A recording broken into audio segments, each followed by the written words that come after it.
welcome everyone. Like James said, my name is Nathan Cole. I'm the Public Affairs Specialist for the Social Security Administration here in Utah and Alaska, of all other fun places. I live in Cedar City. I work out of the St. George field office, but again, I am responsible for the entire state of Utah, which is why you guys have the great pleasure of joining me here this evening. I am very excited to do these kind of things for a couple of reasons. Number one, you guys are going to get information that you otherwise would have to go through, I don't know, about 6 hours of reading our policy to find this information and these answers out. What I'd like to do is take all of the high level stuff, all of the real legalese specific and policy driven information, and break it down into things that are easily understandable, and more importantly, things that you guys can take home and apply in your situation. We're going to go through a lot of information. We're going to talk about the application process. We're going to take some of the mystery or the magic out of it. We're going to break it down into some real basic parts. And again, I know it's overwhelming, this whole process, not just Social Security, but the entire process itself is difficult. And that's where I really enjoy taking this information, parsing it down, and presenting it in a way that you guys can really use. I did get a list of all the questions that James sent over. Most of them will be answered in one way, shape, or form through the PowerPoint. But if there are questions that were not answered, I will pull up that Q&A at the end, and I'll make sure that we get an answer for you guys. I am going to turn my camera off just to make sure that the audio and the visual stuff comes through clearly. Once we get back to the Q&A, I will pop back on. So stand by for a second. I'm going to turn off my video and we will kick this show off. Alrighty, everyone. Right now, what you will see is a table of contents of what we are going to cover. We are going to start off with the definition. We're going to dive into a little bit about substantial gainful activity. We're going to talk about the differences between the two disability programs that we administer. We'll talk just a little bit about Medicare, finish up with our online services, and then we're going to go ahead and hit that world famous Q&A session. Now, I'd like to start off with the definition because I equate this whole trip almost like a road trip. If you don't know where you're going or what the destination is or what it is you're trying to accomplish, well, yeah, I'm trying to apply for disability. Well, what does that mean? Well, I'm filling this out and, well, actually, I don't know. Nathan, tell me, what am I trying to ultimately prove? If we don't know what that is, we're never going to do a great job on this road trip, if that makes sense. So what I want you guys to do is take a quick look at the definition on the screen. I'm not going to read it to you, but once you guys have read through it, I'm going to go ahead and break it down into something that's a little bit simpler and something that you can understand and something that you can use throughout the disability application. Just a quick second, go ahead and read that over. And I know that might have been a little bit quick for you guys to read it, but bear with me here. We've got a lot to cover. The simple definition of disability for Social Security is a two-part definition. Number one, there has to be something medical, physical, mental, or a combination of both that is expected to last for at least 1 year or be terminal. And that's the part that's generally easier to prove. It tends to be black and white. You were diagnosed with X, you have condition Y, the doctor diagnosed it, you fit the criteria. It's pretty black and white. But the second part of the definition of disability involves around that condition, that mental or that physical or that combination of conditions has to either prevent you from working outright or prevent you from working and making up to $1,620. So when you're going through the disability application, with almost every question that you're going to answer, you're looking to prove one or both of those two things, that something physical or mental from a medical standpoint exists, and that thing, whatever it is, prevents you from working and making $1,620 per month. And a lot of people on this road trip, they only seek to prove the medical part. They only seek to give us medical information, and they don't really understand some of the other questions that they're being asked or even why they're being asked. For example, we might send you a questionnaire during the disability process asking a whole slew of daily activity type questions. One of them is, can you make change? Or can you count change? And you're thinking, Nathan, why on earth are you asking me this question? I told you I have conditions A, B, and C, and X, Y, and Z. Why are you asking me if I can count dollars and coins and this, that, and the other?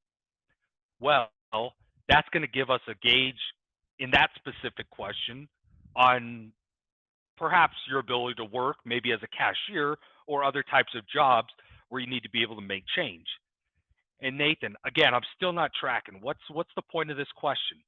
Well, the point of this question is going to help us determine your ability to work and at the level to make 1,620 or not. And I know you're sitting there a bit skeptical saying, Nathan, I don't know how that really relates still. Well, let's say maybe you've got low vision. You're not blind, totally blind. You've got low vision. And you've got neuropathy in your hands and fingers. And this is going to help us gauge your ability to say, okay, I can't feel the difference in the weight of a nickel or a dime or a quarter or a penny.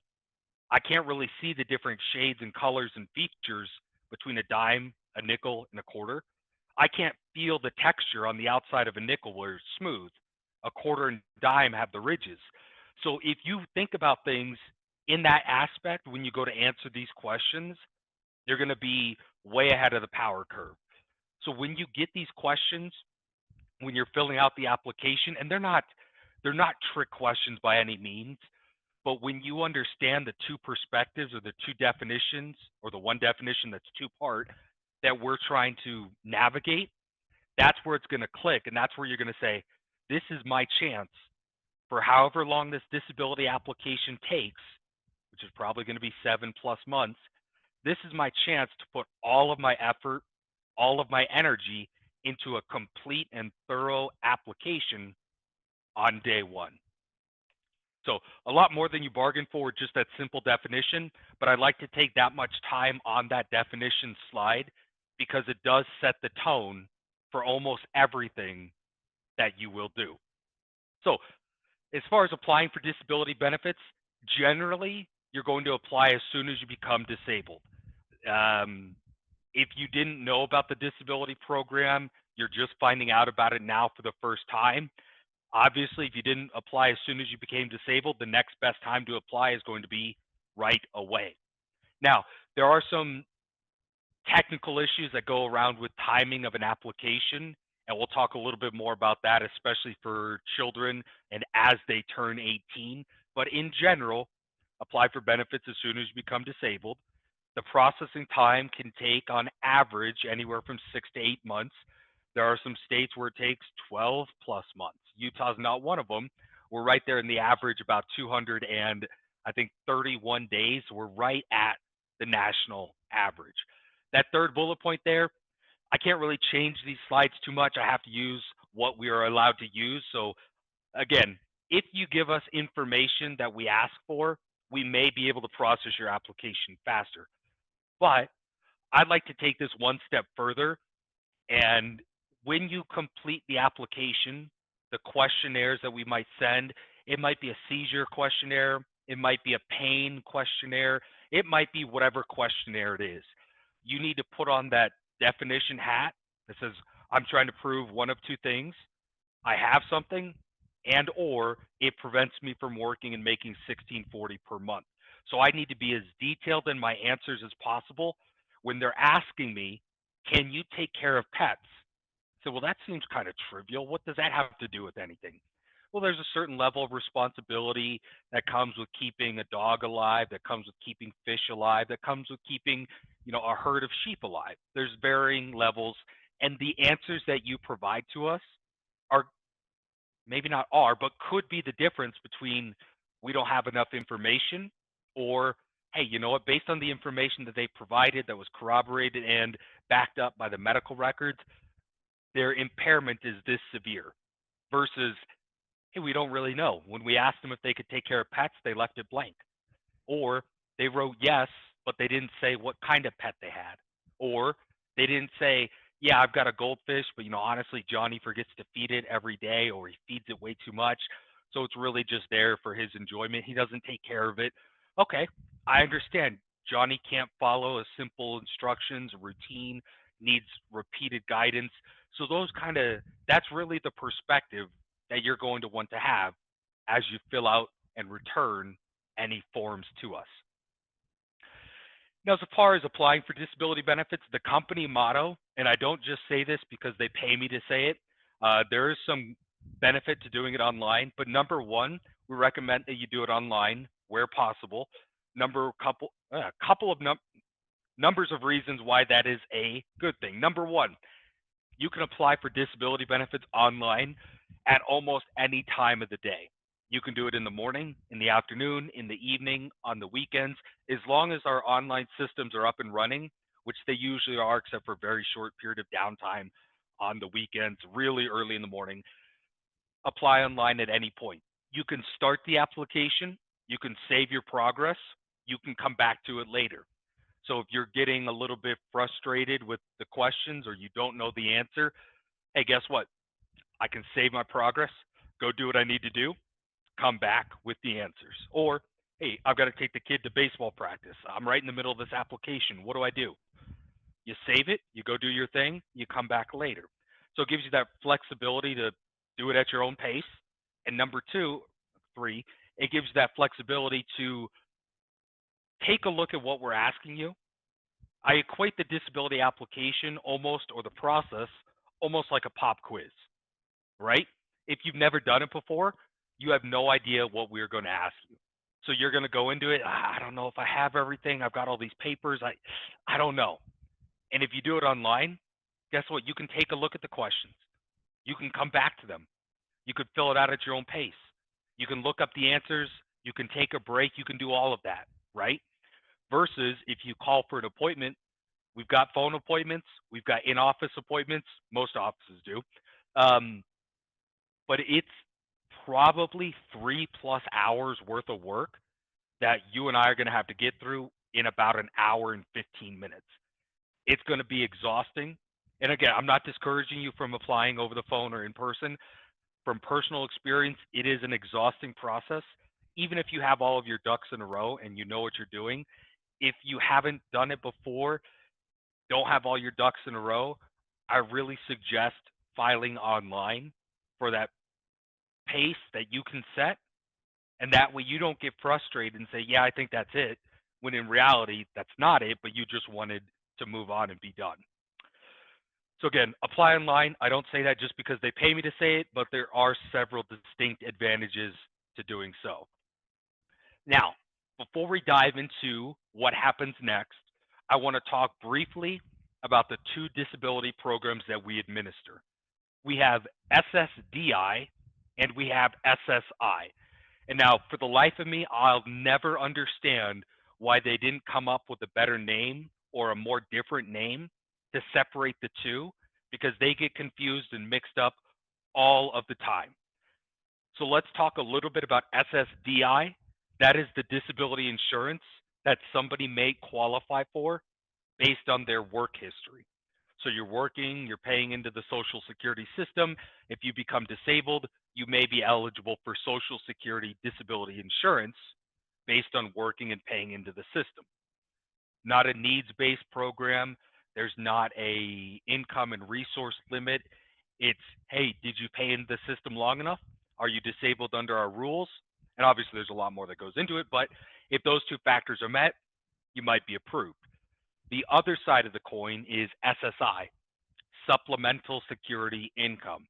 That is a benefit that does not come from the Social Security Trust Fund, rather from general tax revenues or the general treasury funds.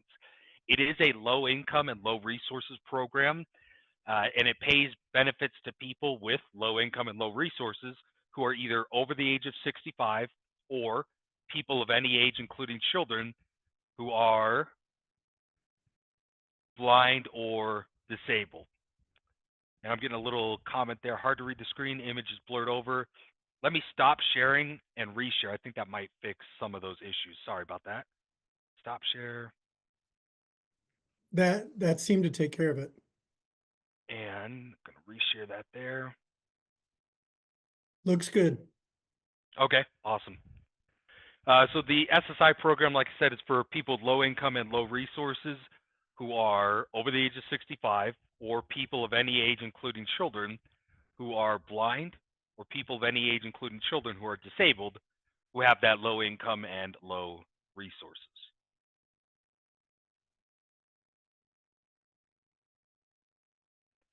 Alrighty. Now, as far as what happens next, you've filed your application, whether it's online or over the phone or in person. What happens next is we are going to take a look at your application and we're going to review it for some of the technical or the non-medical factors of entitlement. So that's what your local office does. We're going to take a look, see the application. Do you even meet the basic requirements to move on forward? I call it the boring stuff because, to be honest, that's kind of what it is. Take a look at your work history if you have any work history. Take a look at your income and resources, see if you qualify under that low income and low resources threshold. And once we've gone through that basic stuff or the non-medical stuff, we then send your disability application to the Disability Determination Service for your state, which here in Utah, it is in Salt Lake City. The DDS, as we call it, DDS, is a state agency, so they're state of Utah employees that use Social Security's rules, that use Social Security's policies to make the initial medical decision for us. What they have are doctors and disability specialists that will review your case. When you fill out the application, you are going to list the different medical sources and the different uh, schools or other organizations that might have, for example, IEPs or other types of information that you think would be helpful when we make our decision. So you don't need to necessarily give us those records. You just need to tell us where they exist. They're at Dr. Steve's office, 123 Main Street. Dr. Joseph has them. He's at 456 South Broad, whatever. You tell us the name of the doctor, their address, when they saw the patient, and we will request those records on your behalf. Now, we're going to get to the next slide. The next slide is top secret for your eyes only, not to be shared with anybody outside of this PowerPoint presentation. It is the behind the scenes of how a disability decision is made. And of course, I'm joking about it's secret or this, that, and the other. This is all publicly available. It's not secret. We're not hiding it from anybody. But if you haven't seen this presentation or something like it, it might seem like there's some mystery or some magic that goes on behind the scenes. But in reality, each and every disability application goes through this 5-step process to make a decision.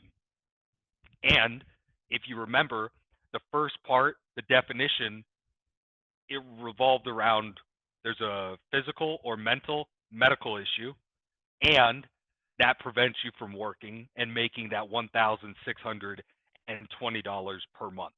And if you look at this 5-step process, you can see how each of those 5 steps tie into that 2-part definition. So the first step, we'll go through it real quick. Are you working? And that's not just a flat out yes or no. Remember that limit, that 1640 limit, if you're below that, you can still apply for disability. So if you're working or your kid's got a job and they're making $1,000 per month, but they've got some type of disabling condition, they can still apply for disability. Just because you're working doesn't mean you can't apply. There is some limits on how much you could earn before you're no longer able to apply, if you will. But just based on the fact that you might be working doesn't necessarily mean you can't apply. If you're at or below that threshold, we will proceed with your application. Number 2, They're going to look to evaluate to determine if your medical condition is severe. And I know everybody who's applying for disability believes that their medical condition is severe, but it all comes back to definitions. When we talk about severe from a Social Security standpoint, we're looking to see, does your medical condition significantly limit your ability to do basic work activities? We're talking really basic stuff like standing, walking, sitting, talking, remembering, lifting, all sorts of really, really basic functions of work. And we have to determine that your medical condition either has lasted for 12 months or is expected to last for at least 12 months. So you don't have to wait 12 months before you apply. When we evaluate your case, if it hasn't lasted 12 months already, we'll make a decision on whether or not we expect it to last 12 months. Third step, Social Security has a list of conditions where basically we've determined that if you've got that condition or a combination of conditions that equal something on the listings that we maintain, that medical condition is so severe that we don't even need to evaluate steps 4 or 5. So step 3 is kind of a unique step. You either get approved at step 3 or you move on to steps 4 and 5. You can't necessarily get denied at step 3. So assuming that your condition is not on the list or doesn't equal something on the list, we move on to step 4. We look to see, can you do the type of work you did before? For a child that's turning 18 and has never worked, this one might be kind of an obvious no-brainer. You have no job history, there's not a whole lot that we can evaluate here at step 4. If you do have some job history, maybe in your 20s, your 30s, 40s, or beyond, we'll evaluate if you can do the type of work you did before within the last 5 years. If we determine that you can adjust to the work that you've done prior, you might get denied at step 4. If we determine that you either have no job history or you can't go back to your previous work, we'll then move on to step 5 and we'll evaluate, can you do any type of work available in the national economy that'll pay you that $16.40 per month. If we decide that, hey, based on your education, your job history or lack thereof, your disabling conditions, your age, and a number of other things, hey, we think you can do other types of work, you might get denied at step 5. Or we say, hey, I don't think you can do other work, any job that's available in the national economy because of your age, your education, your medical conditions. Looking at all those factors, I don't think there's a job that you could do, then you would get approved. So again, it's important to remember that this 5-step process is very unique. You will hear a number of people say, you shouldn't apply because we applied for my son and they've got the same thing and we got denied, so you will too. Not necessarily true. Or you might hear somebody say, hey, we applied for my son, he got approved, your son's got the same thing, so you'll get approved too. Again, not necessarily true. In the case of the person that got denied, we have no idea why they got denied. They might not even know. It might be because they didn't return the medical release. It might be because they didn't provide us with the relevant medical sources. It might be for a number of reasons. But what it most certainly does not do is determine, or shouldn't do, is determine what you decide to do. If you believe that you or your kid has some sort of disabling condition where they can't work, you should be applying for disability and get a decision. Don't let somebody else make that decision for you. Let Social Security make the decision because you filed an application as thoroughly and as completely as possible. Don't rely on the outcome that somebody else had to determine what you do. Now, once our DDS has made a decision on your case, you're either going to get a letter that says you were approved, when your benefits start, how much they'll be, and what your reporting responsibilities are. If you get a letter that says you were denied, the letter will explain why and tell you how to appeal the determination if you don't agree. In that letter, if you're denied, there are going to be a couple of things where if you read between the lines, you'll actually see there's more than what's actually written. Number one, when you get the letter, read the letter in its entirety. Put it down, go do something else, come back, read each paragraph by itself, then put it down, come back. The reason I say that is there's a lot of information in that letter, and people zoom to the did I get approved or did I get denied? And then, regardless of what option it is, everything else might as well be Greek letters on the page. But if you take a close look at the application, or rather the letter, it's going to tell you a couple things. Number one, the medical sources that were used to make a decision. So if you gave us 5 medical sources and only 4 responded, then that means that 5th doctor did not respond to a records request. And when you file your appeal, that might be a good indicator that, hey, you know what, I need to go get those records myself. Social Security tried, so and so didn't give it to them. I'm going to cut out the middleman and I'm going to get those records. Number two, it's also going to tell you, we're going to go back a slide here, so bear with me. It's also going to tell you at what step, I can click the go back button, hold on. There it is. It's also going to tell you at what step you were denied. So that's going to give you a little bit of an insight as how far you made it. For example, you might get a letter that says, we have evaluated case, we do not think you're disabled because we do not believe your condition is severe enough to last for 12 months. Well, if you remember the 5-step process, that means right there at step 2 is where you got denied. So when you file the appeal, you need to try to do a good job of explaining why this level is going to exist for at least 12 months or more. Because for whatever reason, Social Security thinks that it may improve, or that it's, I don't say scheduled to improve, but a broken leg, for example. A broken leg is not going to get approved because generally you're not going to be out of work for 12 months for a broken leg. But if you applied for some other condition that might be permanent or maybe even progressive and it gets worse and worse over time, and if for whatever reason you got denied at step 2, something, I don't want to say something's not right, but hey, you know, so-and-so's got condition XYZ at this point, it's impacting these levels.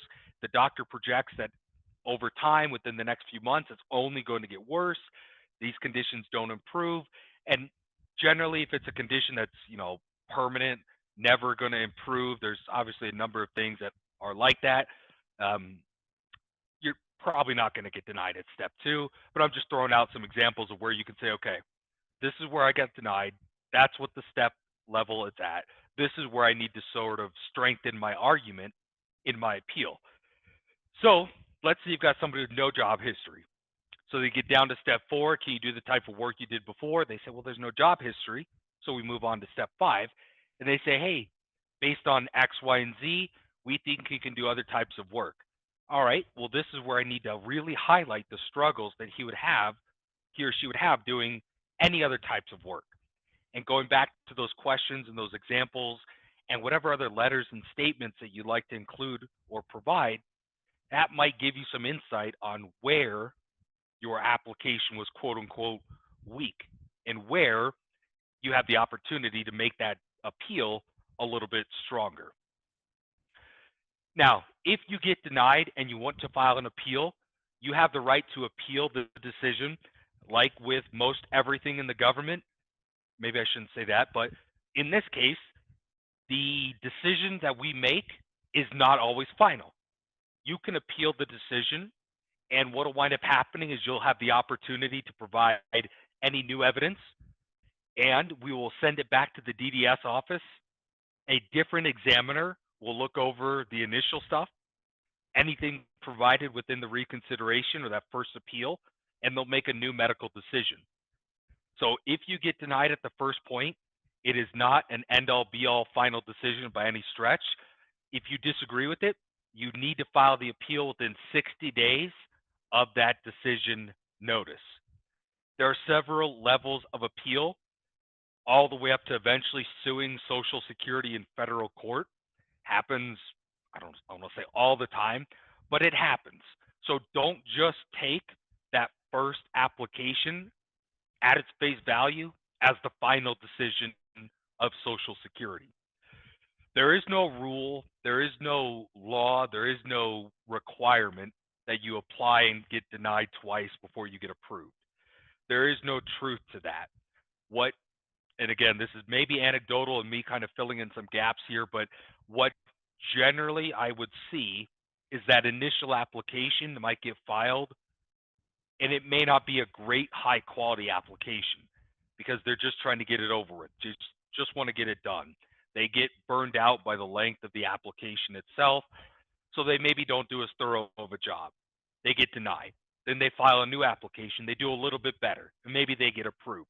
But there is no rule. Like if you looked at the 5-step process, there's no hidden step that says, did they apply twice yet? There is no such thing as that. Plenty of people get approved on the first go around, but plenty of people get denied, appeal, and eventually get approved. So again, if you get denied, you disagree with it, file and appeal.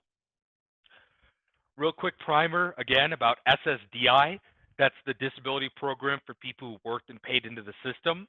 Again, you have to have a certain work history, so you have to be what we consider a recent member of the workforce.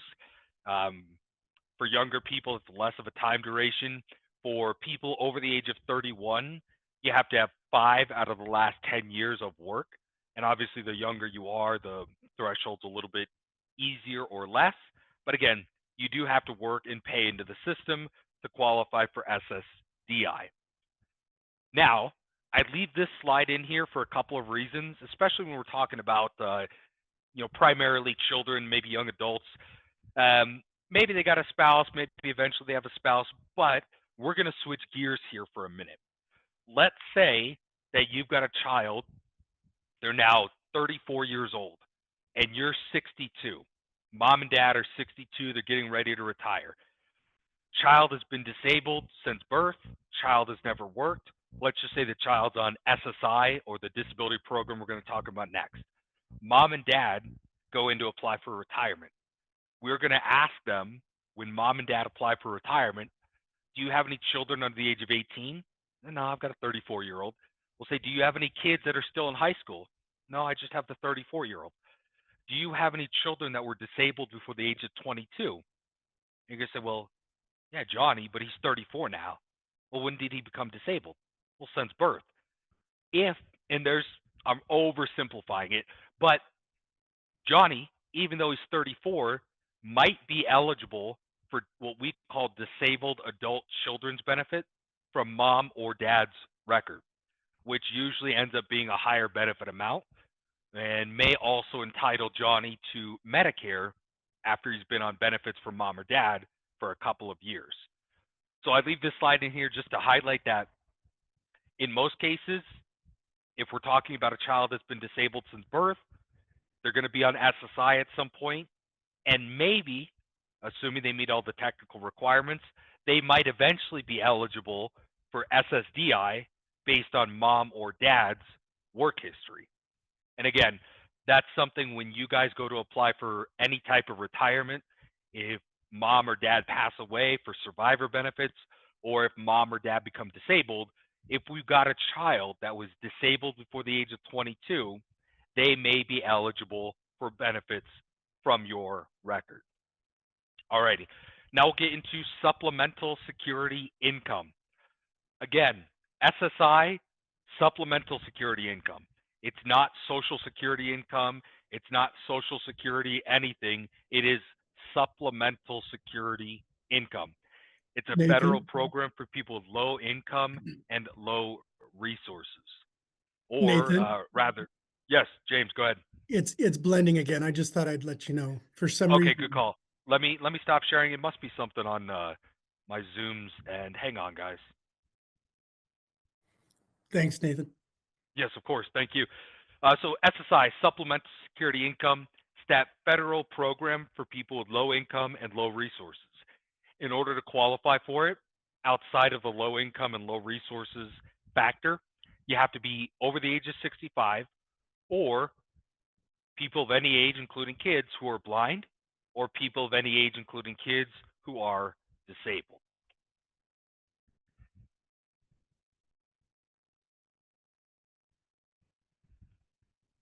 And the SSI payment rates are on the screen. Those are accurate. Those are not typos. It is a small amount. Not going to lie. For the individual in 2025, they would get at a maximum $967 per month. In the event that we have a married couple that's on SSI, they would split $1,450. So each person would get $725. So again, in the title of SSI, Supplemental Security Income, it is a program that's designed to supplement other benefits from the city, county, state, or other federal programs like housing assistance, food assistance, the Medicaid program. I'm not going to be fooling anybody in 2025 by telling them that $967 a month itself is enough to live off of, but in the title and the intent of the program is to supplement other sources of income or benefits. When we talk about the SSI program and other types of income, and again, it is important to know that the SSI program is designed to be a program of last resort. Basically, end of the line, no other options, no other income, no other resources. That's what this program is designed for. So when we talk about receiving other income, that 967, that is the maximum that you could get per month from SSI. If you have income from other sources, wherever it is that they come from, that SSI benefit is going to go down based on the assumption that if you have income elsewhere, you don't need the full amount from the federal government, from the taxpayers. When it comes to income, they're broken down into two categories. Earned income, which is treated a little bit more favorably to the individual, and unearned income. When we talk about earned income, there are a couple of exclusions, and then from there, we don't count the full amount. So I'm just going to give you a quick example. Let's say that we have somebody that is working, they're on SSI. They get a job that pays them $500 per month. We are going to give them a $20 general exclusion. So we're only going to count $480. And because the wages are earned from a job, we're going to give them another $65 exclusion. So now we're down to $415. From there, we only count half of it, or $207.50. But that $207.50 is going to be deducted from their $967, and they're ending up only getting $759.50 from SSI, plus their $500 from work. So in total, they're taking almost $1,260 home.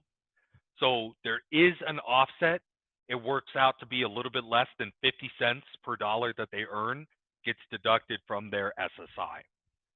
When we talk about unearned income, like other Social Security benefits you might be eligible for, VA benefits, random cash gifts that you get from family and friends and so forth, those get counted dollar for dollar. So if you get $600 in VA benefits, your SSI is going to go down by about $600. When we talk about low resources, we're looking at just about anything that can be converted and sold into cash, or converted and sold for cash within about 10 days. And again, there are a couple of exclusions. The house that you live in and the first car that you have, and I say first car, it doesn't mean like the first car you ever had, but we exclude the value of one vehicle. So if you've got two vehicles, we'll exclude the value of the car that generally is more valuable, or the one that you typically use for your daily day-to-day errands. Things that we count: bank accounts, stocks, bonds, mutual funds, 401ks, IRAs, that second vehicle that you have, life insurance that might have a cash surrender value, multiple properties. So if you've got a rental, you've got a vacation house, those are things that we're going to count towards the resource limit. For an individual, again, it's not a typo, but the individual limit is $2,000. The married couple limit is $3,000. So it is a relatively low resource limit. But again, the program is intended for people with very low income and low resources. For children, we talked a lot about the adult requirement in the first part of the presentation. For children, we're obviously not going to gauge their ability to work because that would just be wholly unfair for a 6-year-old to be expected to work. But instead, and again, this is a very general overview, we're looking at a severe limitation in their functioning that would be appropriate for their age. And of course, for SSI, children are not going to get it because they're over the age of 65, pretty obvious. So a child has to be either blind or disabled. We talked a little bit about the disability definition for a child. The blindness determination is the same as it is for an adult, which I believe is 2200 in the better eye, or a field of view acuity of, oh goodness, 20 degrees, 40 degrees. I don't remember that part off the top of my head, but it's the same for children as it is for adults. Now, for children, when we're talking about income and resources, most of us would probably agree that a child by themselves probably have low income and low resources. But for the SSI program, we use a process called deeming, which basically uses the income and resources of the household to determine their eligibility. And in plain English, deeming is basically kind of prorating. You've got one child that you're applying for SSI. You've got a married couple in the household. There are going to be income limits at which you phase out, or rather a reduction in eligibility occurs, or you phase out entirely. The bigger your family, I got 2 adults, I got 3 other children who aren't disabled, and I have 1 disabled child that's applying, you're going to have a higher income and resource limit than just 2 parents and the 1 child. But that deeming process is in effect from basically 0 to age 18. So there might be some of us in the audience where, hey, we've got a disabled child, 8 years old. But, mom and dad, we both make decent money, not all the money in the world, but I don't think we fall under that low income category, but we definitely have a child who's disabled. What happens then? Well, like I said, from 0 to 18, the income and resources of the parents that are living in the household will count. When a child turns 18, if they're already on SSI, we have to make a new medical decision using the adult rules. But that second bullet point there is going to be important for those who may have a child who's disabled, but because of the family's income and resources, they haven't been able to apply, or they're not eligible when they apply. When the kid turns 18, they are now an adult. Even if they still live with mom and dad, they are an adult. As long as they're 18, we will take an application and use the income and resources of just that child.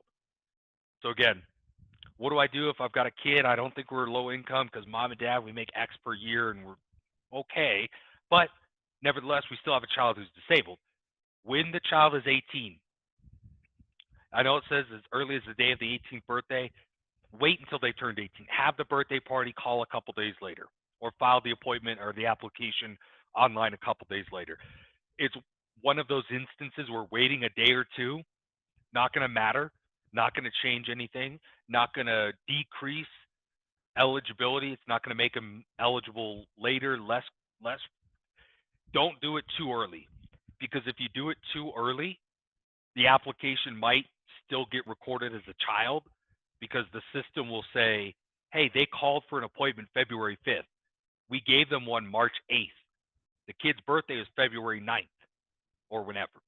The system's going to say they initially contacted us February 5th. We are going to file the application as if it was still February 5th. And now we have a 17 year and 11 month old kid that's going to get an application taken as a child, and mom and dad's income is going to go into it. So just give it a day or two after their birthday and then go ahead and start that process. As far as reporting responsibilities, these are very, very, very important.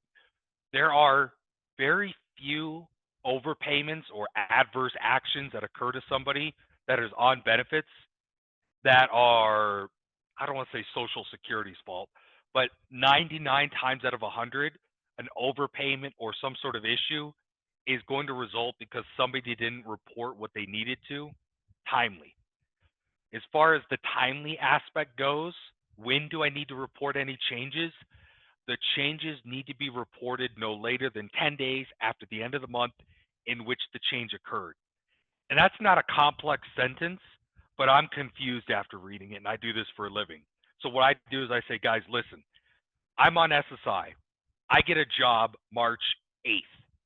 I need to report to Social Security no later than April 10th that I got that job. I'm on SSI. I moved June 20th. I need to report to Social Security no later than July 10th. So the change occurred in August. I need to report it no later than September 10th. Change occurred in December, January 10th, 10 days after the end of the month in which the change occurred. In plain English, change occurred in June. I report no later than July 10th. And as far as wages go, you can report those a number of ways. We have an automated telephone system, so you can call. You don't have to be on hold for as long as you would if you're talking to somebody. It's an automated system. There's an app that you can download to your smartphone. You've got a Social Security account that you can log into and report your wages. You can mail pay stubs. You can fax pay stubs. You can call into the local office. But if you're on Social Security, disability, or SSI, you've got to report those wages to avoid an overpayment. On this slide, we see just about anything and everything that somebody might do ultimately has to get reported if you're on SSI. Because any one of these bullet points, no matter how trivial or important they might seem, could affect either your eligibility for anything outright or your eligibility for a specific dollar amount. So some of them are a little bit more obvious than others, but nevertheless, each and every event and more that are listed up here, if they occur, you've got to let us know. All right, real quick about Medicare and Medicaid.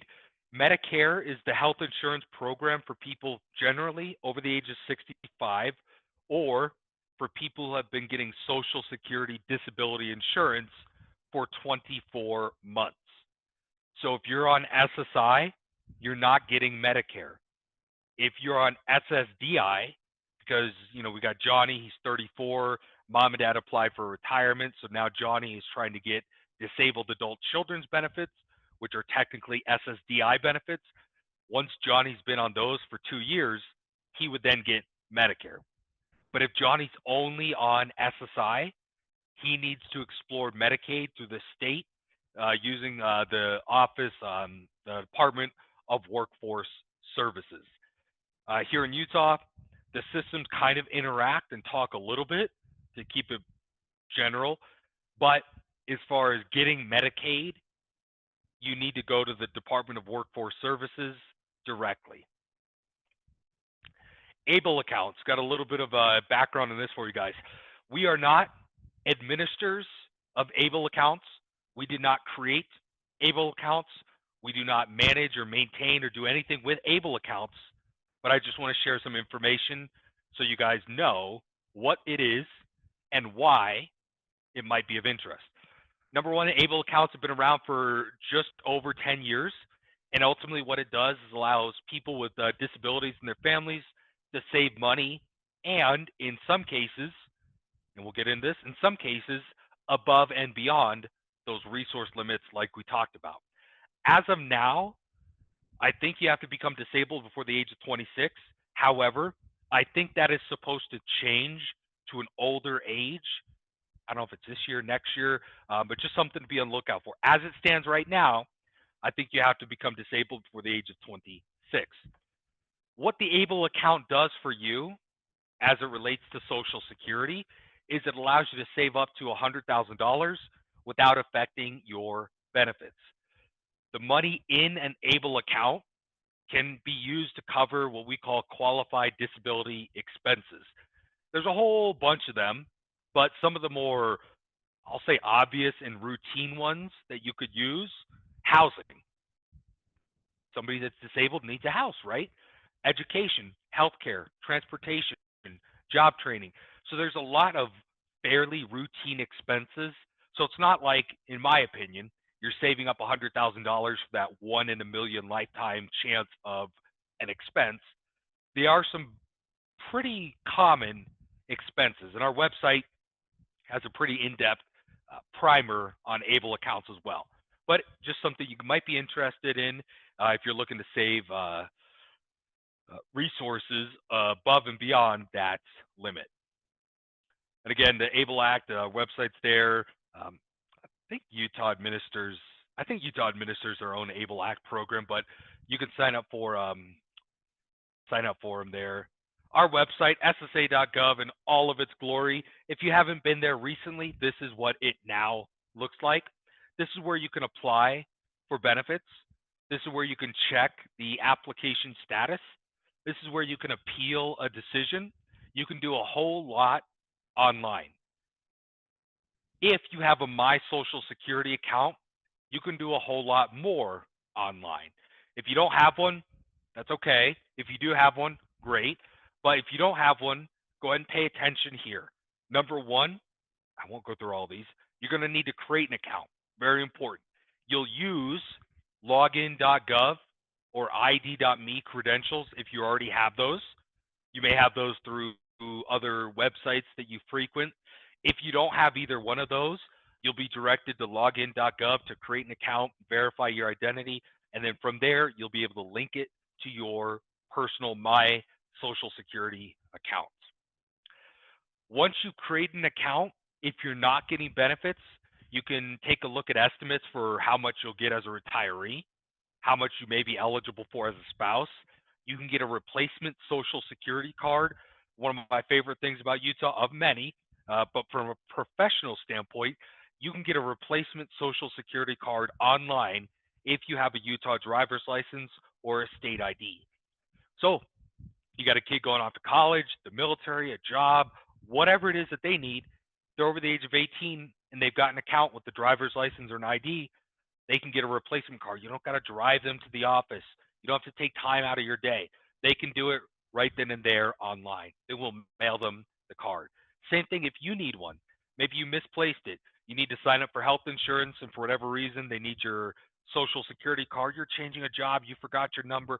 Whatever it is, you can order that replacement card. You don't have to drive into your office, take time off of work, fight parking, traffic, get an appointment, all that other fun stuff. Once you are on benefits, it really opens the door to you managing those Social Security benefits. You can get that replacement card, you can report your wages, you can get a benefit verification letter. So let's say you're trying to get additional benefits from the Department of Workforce Services. Let's say you're trying to get additional help elsewhere and they need proof that you're on SSI. You can create that account for them, or rather, create your account, get the benefit verification letter for them, and then right then there, you don't have to go into the office. You don't have to drive in, all sorts of good things. Address, phone number, direct deposit. If you're on Medicare, you can get a replacement Medicare card. And I hate to burst everyone's bubble, but we're about 2 months away from that tax filing deadline. If you're on Social Security disability insurance or regular retirement, it may be taxable. You'll get a 1099. If you misplaced it, same thing. You can get that replacement 1099 for your accountant without driving into the office. And again, just to highlight, if you need a replacement Social Security card, going online is the fastest, bestest, quickest, most awesomest way to get a replacement card. If you are just getting a straight up replacement, like there's no name change, there's no date of birth correction or anything like that, you can go ahead and do that completely online. If you're updating your name due to marriage, divorce, or court order name change, you can still start that online, get to the end. It'll give you the option to self-schedule an appointment, and then you just go there, the date and time of your appointment with your documents. They check everything, they press a few buttons on the computer, and you're in and out. So not only is it beneficial for just a regular replacement, which you would then just get straight up mailed to you, but if you've got a name change or other thing you need to change or correct, you can start it schedule an appointment yourself online, pick the date, pick the time, all that fun stuff, and then go there. 10 minutes, you're done, versus waiting for 2+ hours. Now, I do want to touch about the representative payee program. What generally happens is if you're under the age of 18, you're going to need a representative payee. If you're an adult who's either legally incompetent, so the courts have declared that you're incompetent, or we determine that you're unable to manage your benefits, you may need a representative payee. For children or adult children, we tend to look for mom, dad, maybe an adult sibling, some other type of relative or friend, somebody who's interested in that person to serve as the representative payee. What the representative payee is they are the person that gets the money from Social Security to use on behalf of the recipient. What we require that they do is, number one, use that money in the individual's best interest, or save that money if it's not used for anticipated future expenses. So again, we are literally talking, especially with the SSI program, about $967 per month. It's not a whole lot of money that you're accountable for, and typically that'll go very quickly towards probably rent and food. But generally, just touch on this real quick. People ask, well, I'm the representative payee. Can I use the money for X? And what I usually say is, if it makes sense, if it passes the smell test, if you would ask 5 people and they would say, yeah, that's a smart expense, you're probably good to go. But if you have to kind of explain for 5 minutes why it's a good idea, you're probably wrong. It's like the old thing, if I have to ask, I probably shouldn't be doing it. Hey, Nathan, can I spend this money on the person's apartment for rent? Yeah, yeah, of course. Nathan, can I use this money to fly this person to, all of a sudden we're getting to some, like, where's the rent coming from? Who's paying the rent? Well, if they have other income from somewhere else, did you report that to Social Security so their SSI could be correctly adjusted? So it's just a matter of, I don't want to say common sense, but it almost comes down to common sense. If it makes sense, if you don't have to do very much or any mental gymnastics to rationalize it, probably okay. Now, this slide, again, I wish I could change some things, but I can't, so I'm going to use this slide for 2 purposes. Number one, almost all of the offices have the ADA compliant kiosks where you can check in. So if you got that appointment, you can check in. There's a QR code that you can scan that you're here for your appointment, all sorts of good stuff. Number two, and perhaps more importantly, all of the Social Security offices from Alaska to Florida, from Maine to Hawaii, and everywhere in between, all of the Social Security offices have transitioned to an appointment-based model where you need an appointment for any in-person services. So if you need a replacement card and you can't or don't want to do it online, you've got to call, you've got to let them know, schedule an appointment, and then show up on the date and time of your appointment. Same thing if you need to talk to somebody about your SSI benefits, or if you need to make an appointment to turn in wages because you don't want to mail them or fax them or use the app or use the telephone wage reporting system or any of the other options, you've got to call and make an appointment for an appointment to show up. So again, need an appointment if you need in-person services at your Social Security office. Disclaimer, things that we talked about today are true, correct, accurate, up-to-date. But for the latest, greatest, most up-to-datest information, please visit our website, ssa.gov. And James, I think at this point, you've got a little something to say about the upcoming transition fair. Yeah, I'd love to. One quick question, just while you were talking about the account, the online account. If parents are doing it for their individual child who has a disability, are they creating the account for the disabled individual, or do they create it as the parents and they go in and do it? So the individual would have to create their account by themselves if they're 18 or over. If they're under the age of 18, they just won't have a My Social Security account. If we have a child who's 18, now an adult, and mom or dad are the representative payee, they may be able to access that child's information with the representative payee portal. But if they're under the age of 18, there is no account. Things still have to be done, quote unquote, the old-fashioned way. Okay, terrific. This might be also just a good time. Does money put away in the ABLE account count towards their resources and applying for SSI? No, that ABLE account up to $100,000 will be excluded. If you have over 100,000, that might count, but 0 to 100,000 don't count towards that resource limit. Sure is nice to have it these days. It's like Mm. very good. I would just like to show everybody who's watching, just before we start the question and answer, if you've really appreciated the opportunity to listen to Nathan, to be able to put in the questions, things like that. We hope that you will come and join us at the transition fair that is March 6th.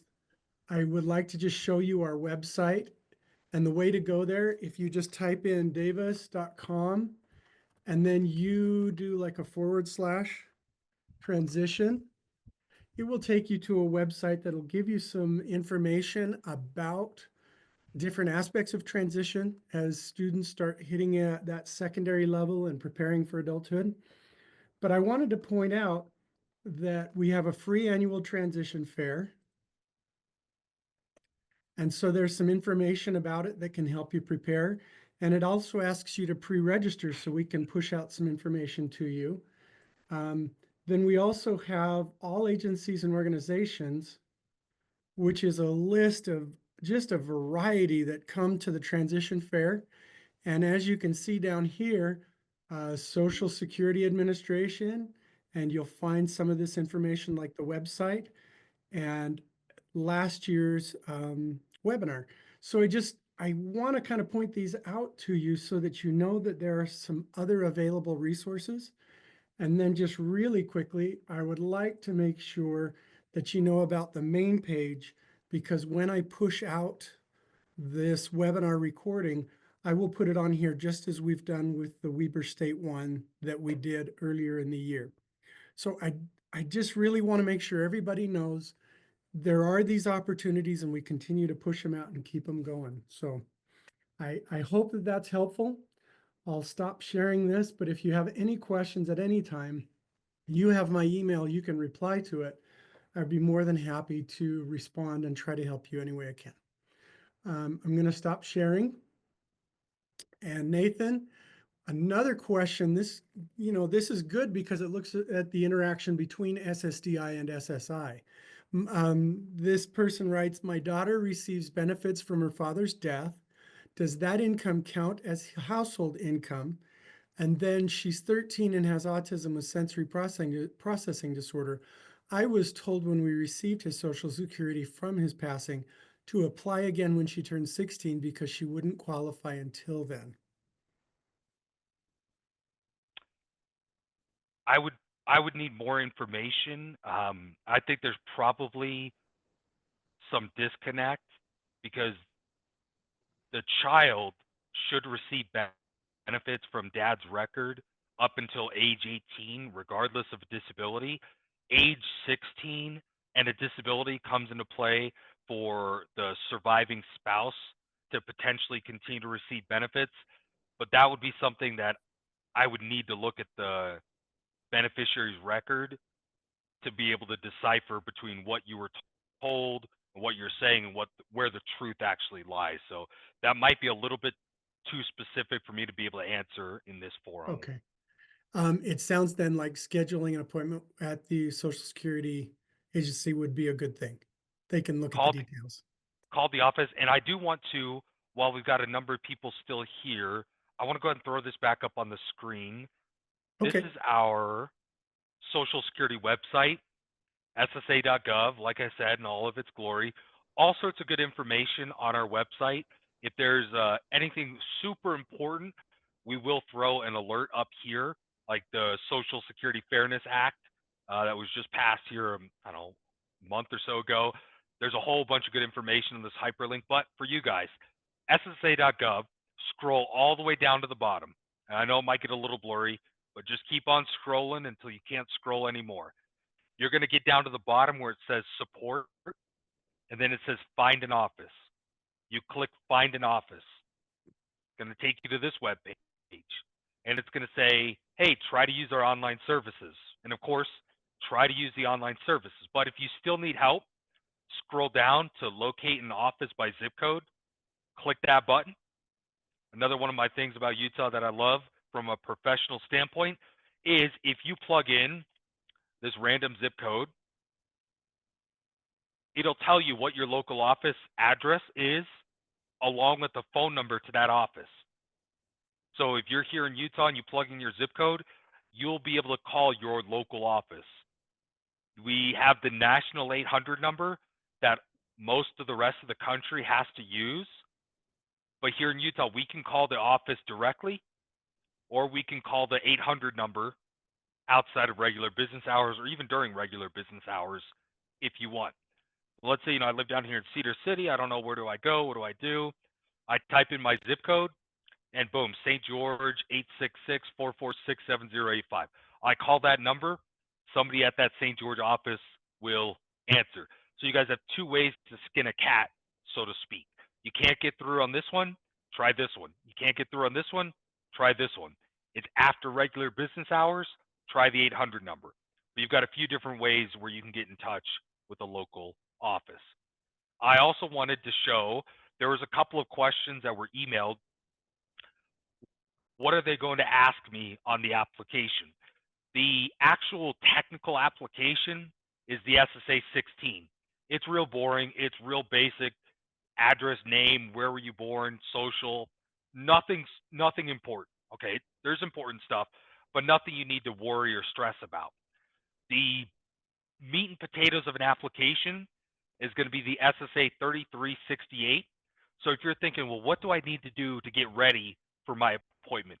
I know that we're over the income limit. My kid's 16, but I really want to start doing something so when the kid's 18, I can be prepared. Take a look at this application or this part, SSA-3368. I'm going to throw it here in the chat. Just Google it. That's all I ever do, SSA 3368. First one that comes up is this guy right here. Go ahead and click it. Open it up. It's 14, 16 some odd pages whenever it loads up here. 15 pages. It's a lot. I'm going to go to the top real quick. It's a lot. Break it down, especially if you're looking at this early. Just take a look at it, read through it. Don't have to fill anything out, but this will let you know what we're going to ask you. It's almost like getting the answers to that pop quiz. The first entire page is just instructions. You don't have to do anything, just read them. Second page, more instructions, the Privacy Act, the Paperwork Reduction Act. So far, we're done with 2 pages and we haven't even done anything. You get to page 3, it's just asking you for information. Name, social, address. Can you write and speak and understand English? Contact, so this is where mom or dad's info might usually go. Somebody who's helping the person apply. And again, you literally are just going to read the question and answer what it's asking. Medical information, height, weight, are you working? If you've never worked, when do your conditions become severe enough? For a lot of people, it might be their birth or their date of birth. For some people, it might be when they turn 13, there was a car accident, whatever it might be. You plug that in right there. None of it's by itself rocket science, but I know that all of it together is overwhelming. So just take it slowly. Read this. Like if you've got 2 years before you're going to apply for your kid, read this. Read through it. All right, this is what they're asking. Okay, all right, so far so good.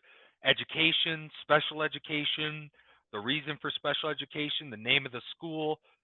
It's all really obvious individually by itself, but you put it all together in 15 pages, and I get it, it's overwhelming. So just take it slow. How do you eat an elephant? Anybody? One bite at a time, right?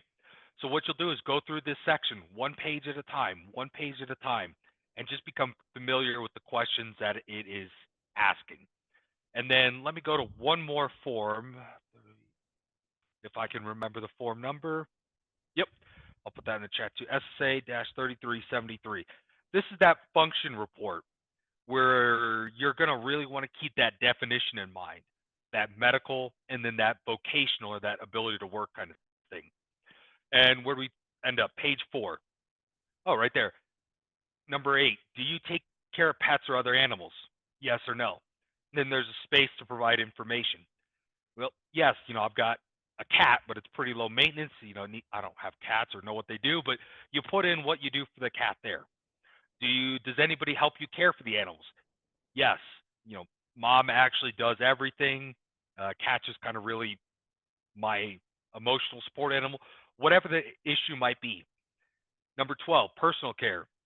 Do you have issues with dressing yourself, bathing yourself, caring for your hair, shaving, feeding, using the toilet? If you have issues with those things, describe it in detail.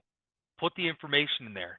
One thing I forgot to mention earlier is if you've got a child who's disabled since birth, from a year ago, from 5 years ago, whenever the child became disabled, your new normal has changed. Your day to day has changed. And you've adapted, the child's adapted, your family's adapted to this new normal. When you fill these forms out, you need to kind of take off that familiar with the child's hat, so to speak, and really describe what their actual limitations are. Because if you gloss over or don't give enough credit, if you will, and I know it's a weird way to say it, but if you don't clearly illustrate what their limitations are, which I know is hard, I know the whole thing is, everybody can do everything, but you have to remember what we are trying to prove, that there's some sort of medical condition that's so severe that it limits this person from doing work that would make them $1,640 per month. So sometimes we have to be painfully honest, and that pain might come on the parent that's filling out the application. But if you're not brutally honest and give a true assessment of their limitations, you're only doing them a disservice throughout this whole process. So take a step back. One person told me that what they took away from that was if you were to give instructions for a relative like your sister is going to come into town and help watch the kid, they don't know the kids Excuse what me. they can do, what they can't do. Give instructions like you're giving somebody guidance on how to take care of that kid for a day or two. If that kid shouldn't be anywhere near a stove or an outlet or this, that, or the other, figure out a way to put that in this application so that way the person that's making that medical decision gets a clear picture of what those limitations are. And again, why are you asking about house and yard work? I'm disabled. I'm in a wheelchair. I've got an intellectual disability. Got to put I can't do household chores. I can't do cleaning, laundry, or XYZ because I can't follow simple instructions. I get sidetracked. I will burn myself on the faucet if I use any type of water because I don't know hot and cold. I just know mom and dad, they make a bath or shower for me. It's the right temperature.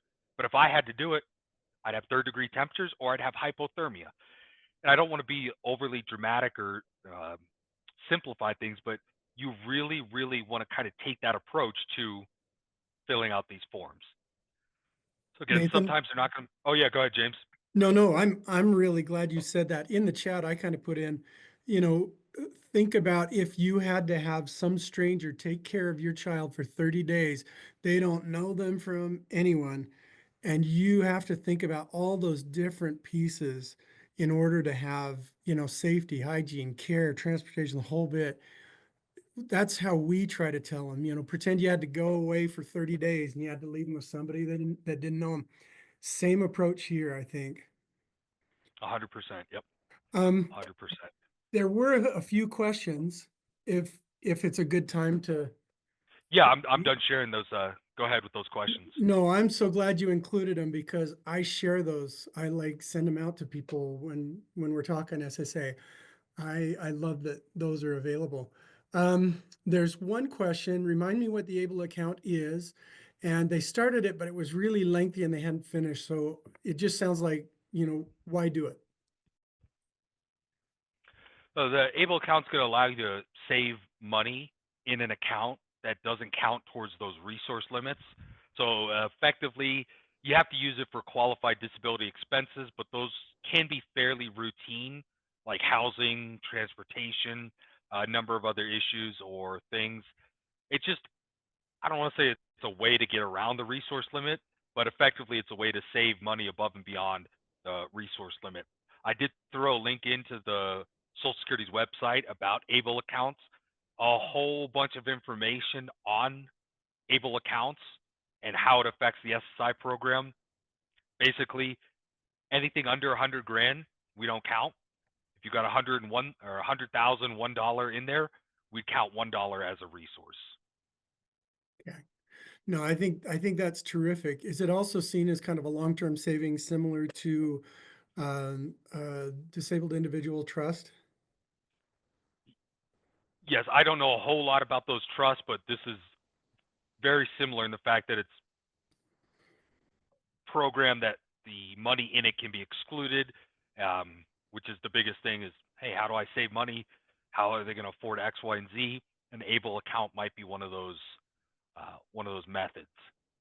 Excellent, excellent. Does a 529 account roll into an ABLE account? I do not know anything about what you can roll into an ABLE account. Again, we don't administer ABLE accounts. We don't. Um, yeah, I don't know. That'd be something you'd have to talk to the financial institution that administers the ABLE account.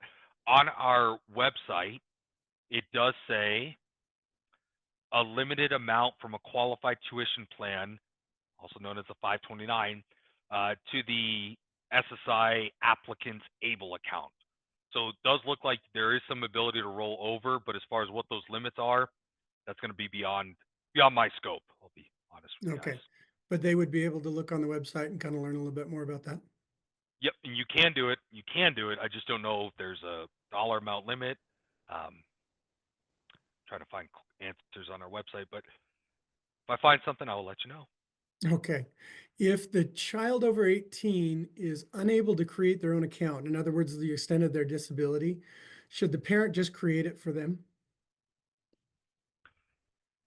No. Um, the official answer is no. It has to be the individual that wants access to the account. Um, and I'll leave it at that because otherwise we'd be getting into the I know your mom and dad, I know you're trying to do the right thing, but ultimately there'd be some sort of less than proper use of that individual's stuff. Again, not trying to get too technical, but short answer, official answer would be no. Okay. Okay. Let's see. Sorry, it jumped. I saw the slide that a disabled child before the age of 22 may qualify for SSDI. Will that child's SSDI payment count towards the Social Security family maximum for the retirement benefit? Yes, so it will count towards the family maximum, but it will not reduce what we pay to the retiree. There's an amount that we'll pay to the retiree. That's set. There's an additional amount above and beyond that, not to exceed the family max that we would pay out to a spouse or children on the record. Okay, but it definitely gets counted in. It'll get counted towards the family maximum. Yep. Okay. What was the SSA name for someone filing or applying an application for their disabled child? So if we're talking about the Is it the disabled payee child, or is there another name? um, there's a couple things that the person might be referring to, but the benefit for a child who is disabled before the age of 22 from mom or dad's record is something called the Disabled Adult Children's Benefits. Um, if they're applying to be the representative payee to receive the benefits directly on behalf of the child because they're under the age of 18 or over the age of 18 and they can't manage their own money, that would be a representative payee. Okay. And next question, what is the income limit for getting approved? So the income limit for, I'm assuming that we're talking about for a child and there's a family involved. It's going to depend on if there's one person in the household or one parent in the household, two parents in the household, if the money is earned income from a job or if it's unearned income from VA benefits or if it's a combination of both. There's a limit where it starts to impact. I'm pulling up the chart because I promise you, nobody memorizes what the limits are because there's 30 or 40 different options there, and we can't publish the chart. It's not like the information's top secret or anything, but the chart is for internal use only. But I'll just inadvertently read off the scenario where you have two parents in the household, and there are one, or rather, there's one disabled child that's applying, and then they've got a sibling that's not disabled. So total, we have a household of four, two adults, two kids. One of the kids is disabled. On a monthly basis, gross wages, the SSI benefit would be reduced if they were approved if the family had monthly income of $3,508 per month, which is almost $43,000 a year. And again, this is for a family of four, two parents, two kids, one that's disabled. They would be eligible, but there would be a reduction in the SSI benefit if they made over 43,000, and the eligibility would cease entirely if mom and or dad brought home a combined 65,000 a year. So for family four, two parents, two kids, one's disabled, the uppermost threshold to where they would no longer be eligible is 65,304. Anything below that, and they might be eligible. Thank you. I think that just kind of Short goes under answer, that. short answer, sorry. Short answer to that question is apply, or at the very least call and have us pull up, hey, I've got three kids, one's disabled, mom and dad both work, we make $5,000 a month. That'll put you right there to where the benefit amount for the kid would start to get reduced, but it would not be eliminated fully. So short answer is apply and get the official answer based on your scenario from us. Yeah. No, I like that you say that. I just remember previously when we've kind of talked about this, apply, apply, apply. Yep. Definitely ask, definitely seek it. Um, apply, apply, apply. Um, let's see. If I have legal guardianship of my child who is over 18, does that affect anything with applying for SSI? No, it wouldn't change anything. The only thing that it would technically change is we would take the application from you, since you're the court-appointed legal guardian, but it wouldn't count your income. It wouldn't count your resources. You would just be, because the courts have ordered it, you would just be the person acting on the child's behalf, likely, or now the adult, likely ending up if the kid gets approved, you would then be the representative payee for the kid, the adult. Um, but nothing negatively changes. If that makes sense. Super. Okay. That's the last question that I see on here, and we are approaching 7:30. Um, So what I want to do is I've got that email pulled up with some of the questions, and I know for a fact not all of them were directly answered. James, I don't know if you've got a bounce at 7:30, but nope, I'll I'm good. stay if people want to hear some of the answers to these questions. So I'll just go through. I'll read off the question or summarize it, and then I'll go ahead and answer that question. I'm One of good. the questions I got was, can my son apply even though he will be serving a mission for church first and not attending college for 2 years? Short answer is yes, he can apply. We will have to look at the income and the resource limits, and depending if it's overseas or if it's within the United States, that might come into it. But he can still apply, but we'll still have to find all of the technical, the medical factors, and the non-medical factors. So just because you're on a mission itself isn't a, a factor in yes or no automatically. We'll still have to evaluate all those other considerations. The short answer is still apply. Do we need to be on the list now or wait till our son is 18? Again, that's where you're going to want to wait until they're at least age 18.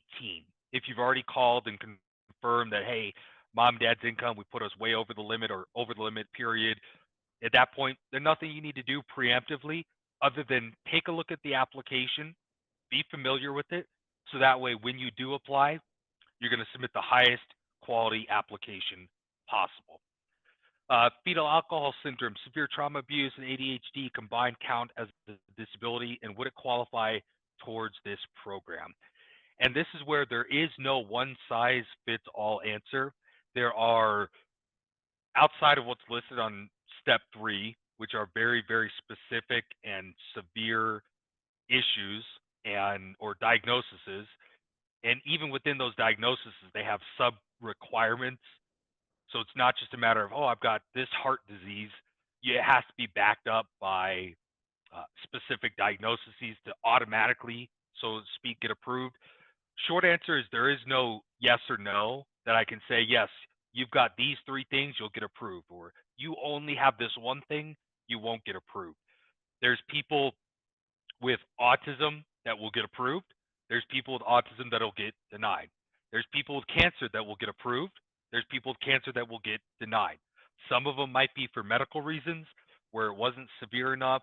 They were able to work, stage 3 cancer, treatable, expected to improve, but maybe somebody else had the stage 4, so they get approved.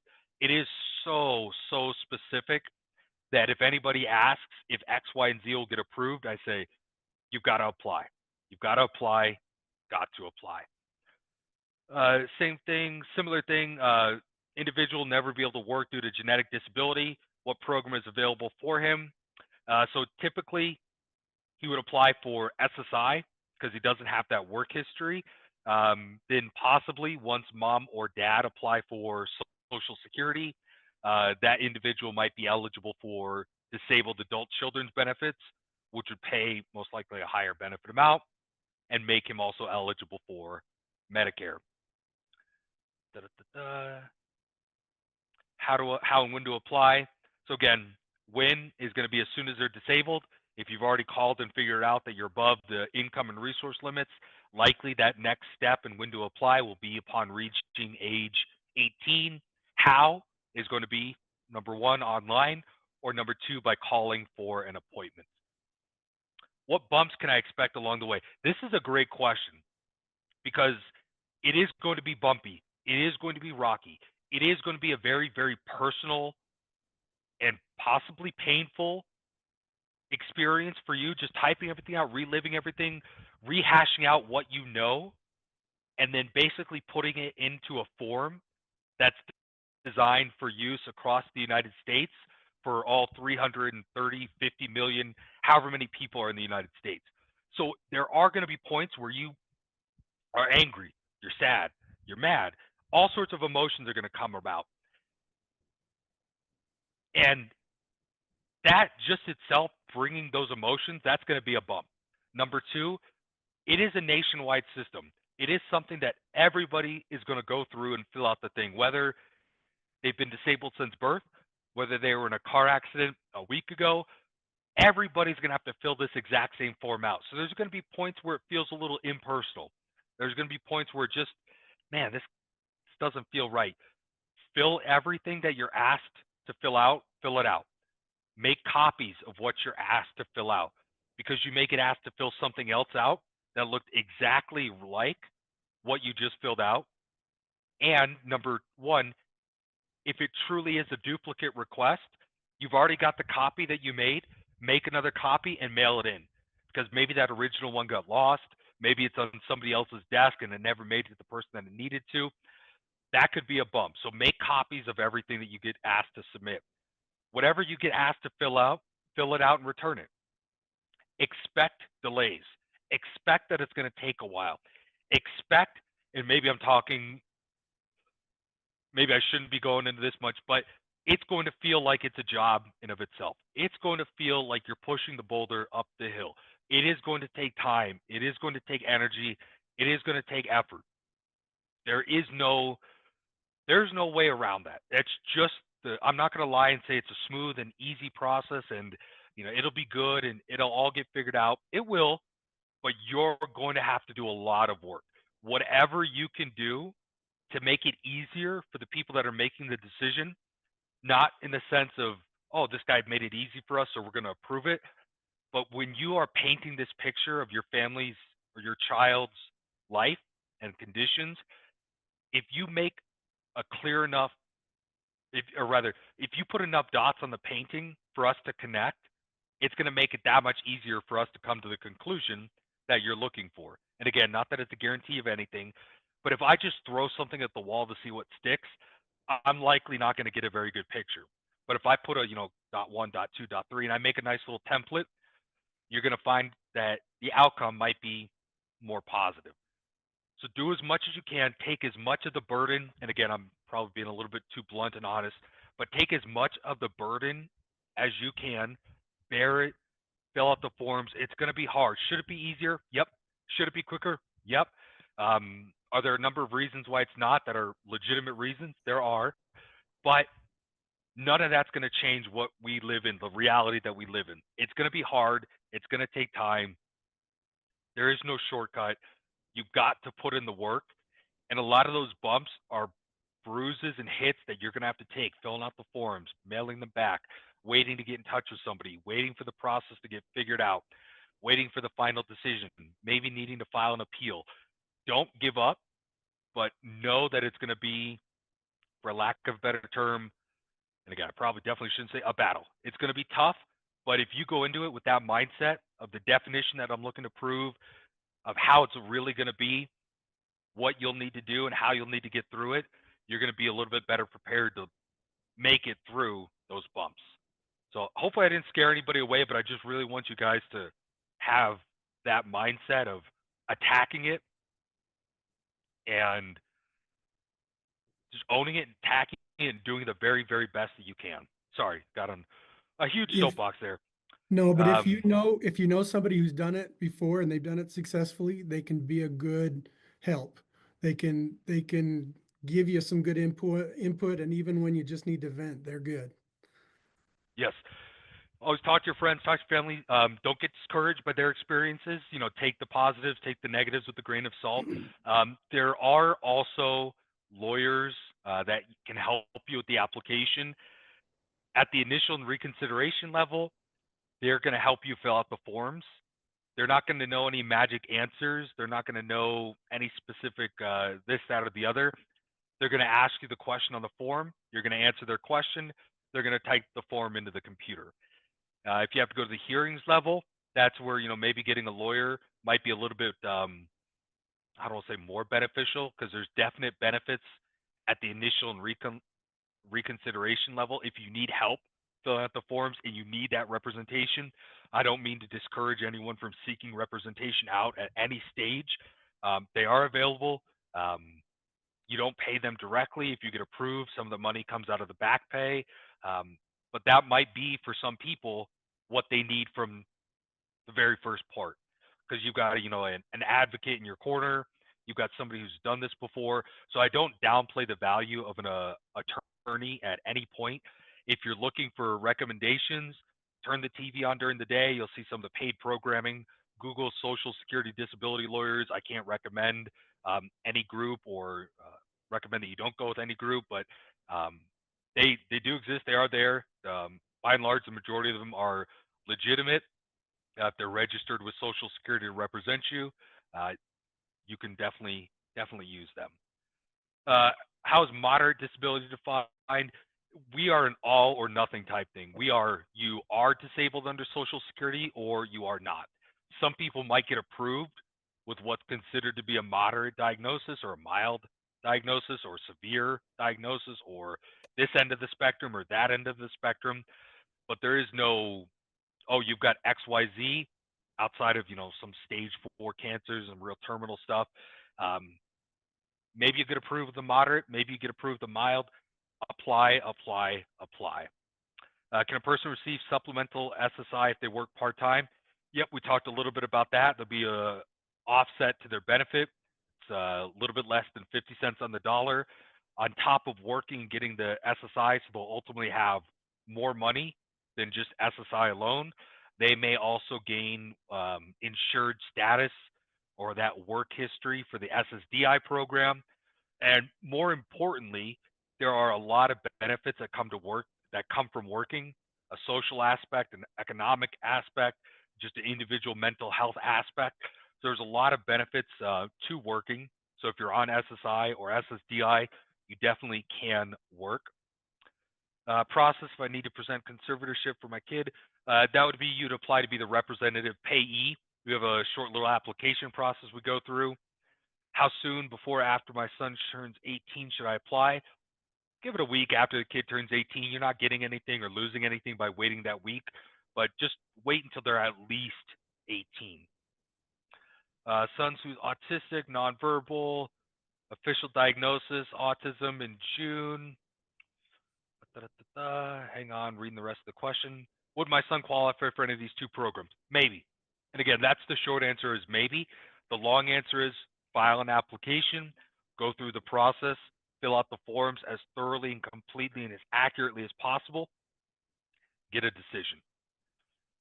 I've heard applying for Social Security for my son with special needs is extremely tricky and applicants are often rejected.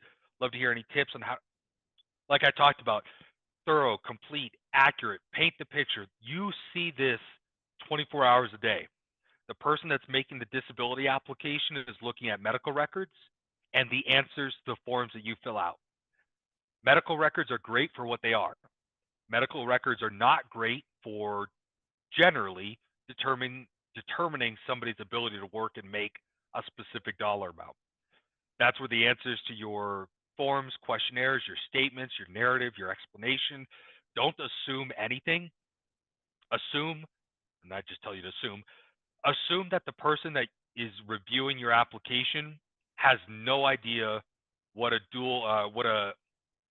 autism diagnosis is, a mild, a moderate, a severe, an ADHD, and assume they have no idea what those limitations are because they could be very, very specific to your kid versus someone else's kid.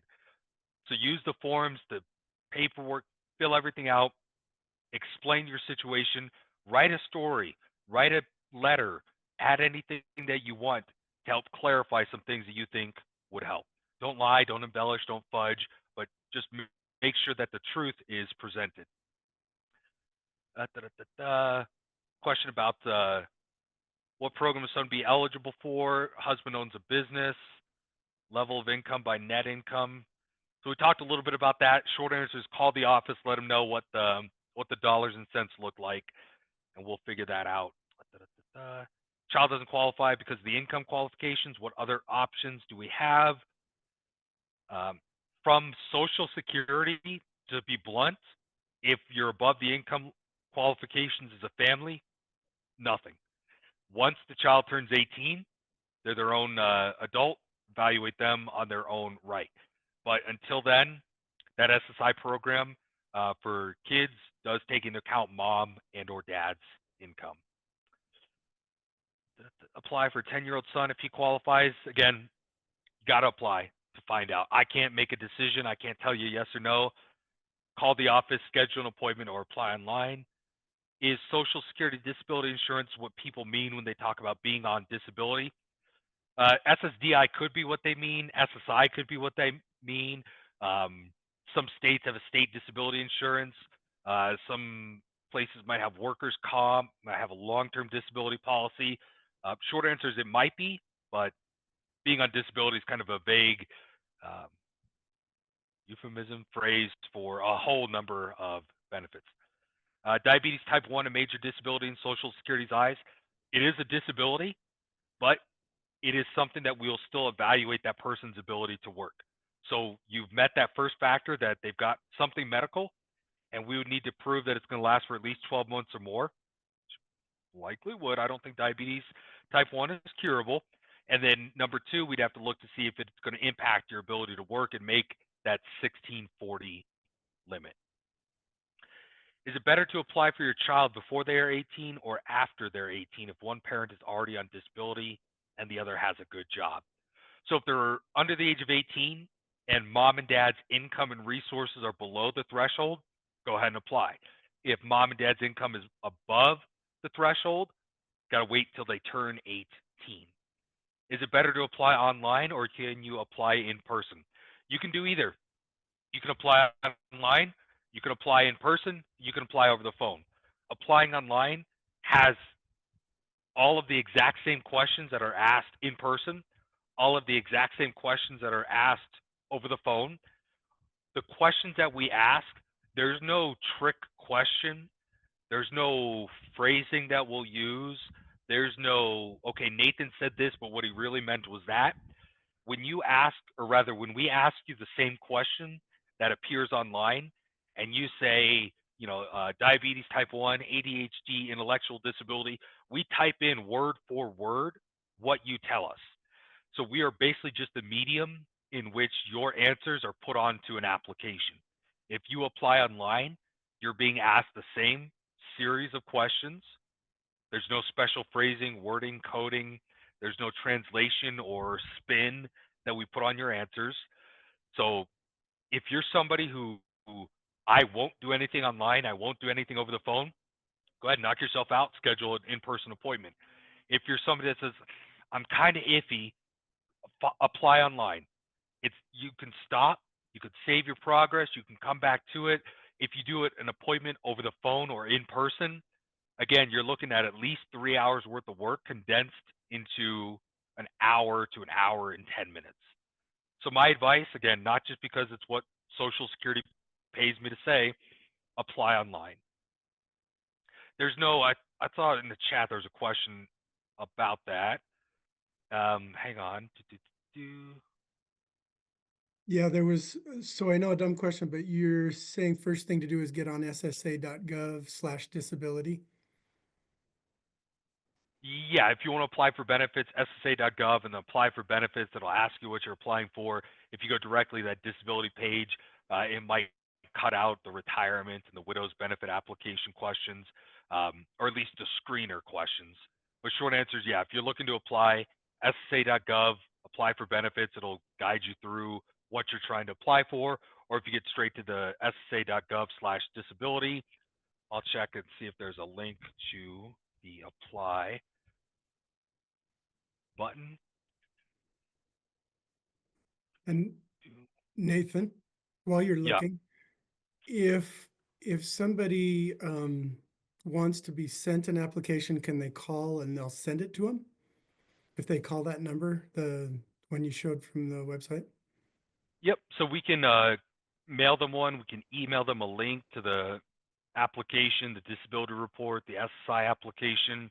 We can do all that. Yep. Okay. And then, yeah, if you go to ssa.gov/disability, and then I think it says learn how to apply. That's what the button says. Yeah, learn how to apply. And it'll guide you through apply online or finish an existing application.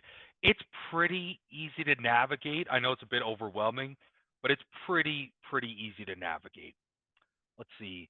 Son is 9, has Down syndrome and leukemia. Would he be eligible to apply? So at that point, we'd still look at mom and dad's household income, take a look at those income and resources, the non-medical factors.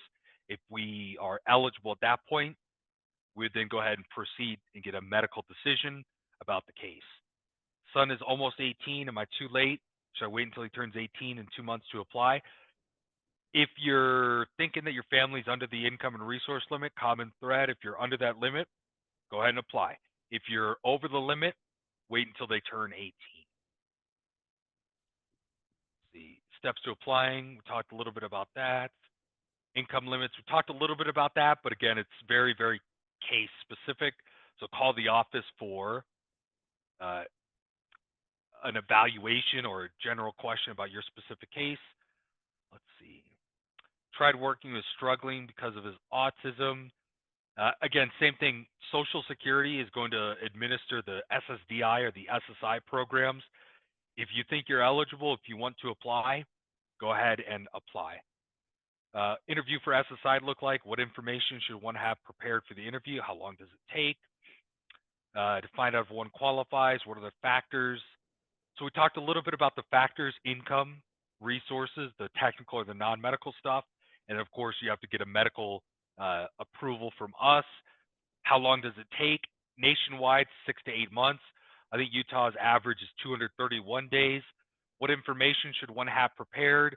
The SSA 3368, that adult disability report, is going to have all of the medical stuff. The paper application is going to ask name, address, what bank accounts do you have, what cars do you have, how much money do you have, real basic stuff. So I wouldn't get too tripped up about the actual technical or non-medical part of the application, and I would focus much more on the adult disability report, that SSA 3368. Child has a rare syndrome, complicated medical, and has 19 specialists. Where do I begin the process? It seems daunting and scary. I've seen so many get denied so quickly. So again, excellent question, but it's going to come back to, like I mentioned earlier, where do we start? We start at the beginning. What do? We take a look and see, number one, is the kid under the age of 18? Mom and dad's income and resources. We're above those thresholds. We wait till the kid's 18. Once the kid's 18, we start the application and we just simply look at what the question is asking and provide that answer. There's no mystery, there's no magic. It's literally, we ask you the question, you provide us with the answer. Again, the same bad joke about eating an elephant. How do you eat an elephant? One bite at a time. How do I do this whole Social Security process? One step at a time. Be prepared for it to take a while. Be prepared to roll with the punches, to the bumps that come along, like the previous question asked. Those are going to come up. You are not alone if those happen to you. It is not unique if it happens to you. You're not being singled out. It's going to happen. If I apply for disability, it's going to happen. I had a coworker that applied for disability before they started working for Social Security. This is at least 12 plus years ago. They had a bunch of bumps in their process as well. It is going to happen. Expect that you will run into those bumps, so that way you're not surprised, upset, you don't feel singled out. It's going to happen. Just say, hey, this is part of the process. Is it fair? Should it be better? A whole lot of things, but right now, this is the way that it is. So just be prepared. File the application online, over the phone, or in person, and just take it step by step.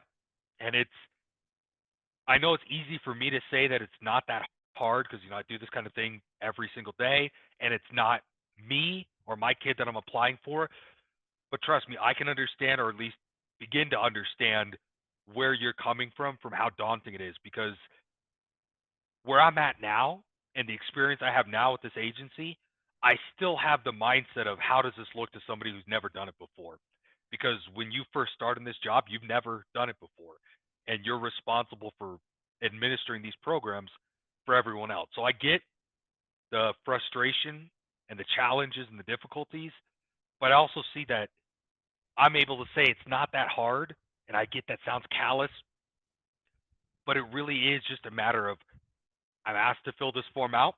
I do the best job that I can, knowing what the definition is in mind and what I'm trying to prove. And it helps break things down in just little sections, bit by bit. Let's see. Why does it seem that children who are autistic get approved more than other children? I don't know anything about the statistics of the diagnosis codes that get approved, so I don't really have much to answer about that question. I apologize. What is the best approach if my child is doing well enough now to function with school, but because of their condition, the future has some uncertainty? Is there anything I should be doing now related to these benefits? This all comes back to, do you think your child's medical condition is preventing them from working and making $1,640? If it is, go ahead and start the application. If now, he's not 18 yet, mom and dad's income is still too high, all right, you're doing the right thing by coming to these webinars and being familiar with the resources. As we get closer, you know what? It's become readily apparent that my 18-year-old son is not going to be able to work because of X, Y, and Z. Throwing in that application. Criteria for determining disability, we talked about that 5-step process, but everything comes back to, is there a medical condition that's severe and going to last for at least 12 months? And does it impact their ability to work and make $1,640? What is the process of applying for assistance as a parent of a disabled minor? There is a benefit, like I was talking about the question earlier. If there's a child under the age of 16, mom or dad may be eligible for benefits as well. And this is getting really, really specific. But at age 16, that benefit for mom, like in the case of the family who's husband and father passed away, child will get benefits until 18. Mom can get benefits until the child turns 16.